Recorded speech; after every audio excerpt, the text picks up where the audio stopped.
Assalamualaikum warahmatullahi wabarakatuh. Perkenalkan, nama saya Trio Solvanugra dengan NIM 2325551241 dengan prodi Pengembangan Perkebunan. Di sini saya akan sedikit memaparkan sebuah materi mengenai tentang pengembangan sumber manusia atau SDM untuk meningkatkan kompetensi dan daya saing organisasi. Teman-teman sekalian, kita sering mendengar yang namanya pengembangan sumber daya manusia, baik itu meningkatkan kualitas, baik itu meningkatkan kinerja dan lain sebagainya. Di sini saya akan menjelaskan sedikit mengenai apa sih itu pengembangan sumber daya manusia. Kita samakan persepsi kita dengan video ini. Nah, pengertian sumber daya manusia. Apa itu pengembangan sumber daya manusia itu sendiri? Pengembangan sumber daya manusia adalah proses terencana untuk meningkatkan pengetahuan, keterampilan, kemampuan, sikap, dan kompetensi individu agar bekerja secara efektif dan mendukung tujuan organisasi. Proses ini bersifat holistik dan berkelanjutan untuk mencakup pelatihan, pendidikan, serta pengembangan karir secara menyeluruh, baik itu di dunia pekerjaan dan di dunia organisasi dan lain-lain sebagainya. Itu adalah pengertian sedikit mengenai pengembangan sumber daya manusia. Nah, di sini apa sih tujuan supaya kita bisa mempelajari pengembangan sumber daya manusia tersebut? Untuk sasaran utamanya adalah dalam meningkatkan kualitas dan daya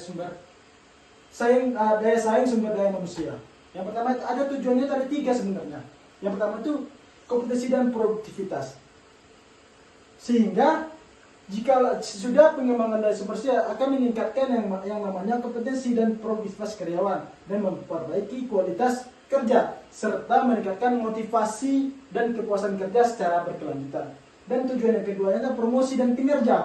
Ketika pengembangan sumber daya manusia sudah masuk ke dalam suatu organisasi, maka menyiapkan karyawan untuk promosi jabatan, mengurangi kesalahan kerja, serta memastikan setiap individu tersebut dapat mampu menjalankan tugasnya secara efektif dan efisien.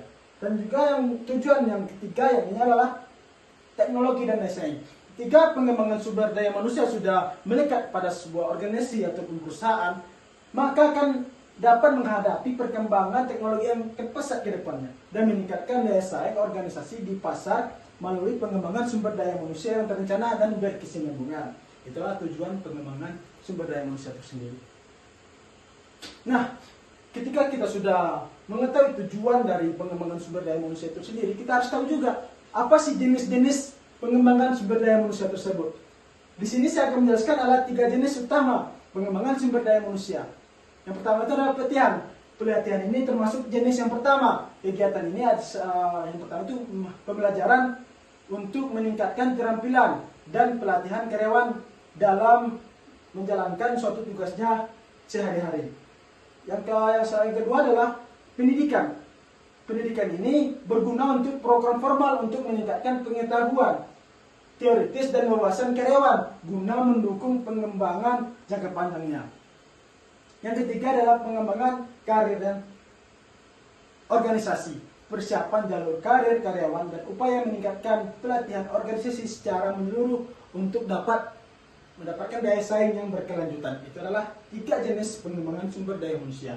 Nah, teman-teman, ini adalah sebuah sedikit studi kasus pengembangan sumber daya manusia di perkebunan kopi. Di perkebunan kopi itu sendiri terjadi banyak kesalahan yang dilakukan oleh karyawannya sehingga produktivitasnya menurun, sehingga perusahaan atau perkebunan kopi ini melakukan sebuah pelatihan untuk meningkatkan produktivitas petani atau karyawannya. Bagaimana perusahaan perkebunan kopi ini untuk supaya meningkatkan produktivitas petaninya?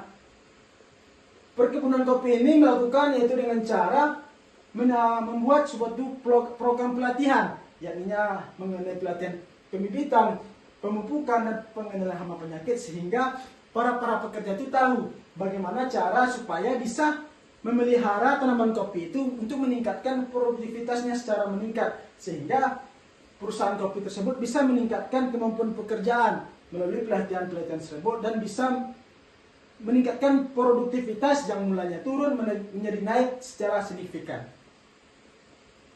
Ketika sudah berbicara tentang kasus, kita harus tahu juga manfaat pengembangan sumber daya manusia. Apa sih manfaatnya dan apa sih dampak positif bagi individu dan bagi organisasi? ada 3 dampaknya. Yang pertama itu adalah produktivitas dan kualitas kerja. Contohnya itu ketika produktivitas dan kualitas kerja sudah masuk ke dalam organisasi, maka akan pengembangan sumber daya manusia itu akan meningkat secara signifikan dan keterampilannya akan terarah dan terasah dan kualitas kerjanya lebih baik, akurat dan efektif dalam setiap tugas yang dia jalankan. Yang kedua adalah efisien dan peluang karir. Manfaat pengembangan sumber daya manusia yakni efisiensi dan peluang karir tersebut.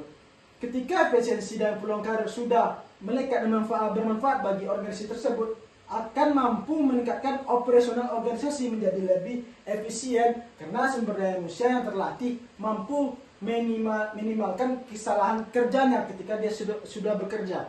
Dan karyawan juga mendapat peluang pengembangan karir yang lebih luas dan terencana. Yang terakhir itu adalah motivasi dan daya saing. Ini adalah investasi dalam pengembangan sumber daya manusia yang tinggi yang meningkatkan motivasi dan kepuasan kerja karyawan. Organisasi pun memiliki daya saing yang mampu menyaing perusahaan-perusahaan yang lainnya. Nah, fungsi pengembangan sumber daya manusia itu sendiri. Apa itu fungsinya? Fungsi itu ada 3. Yang pertama itu edukatif dan pelatihan.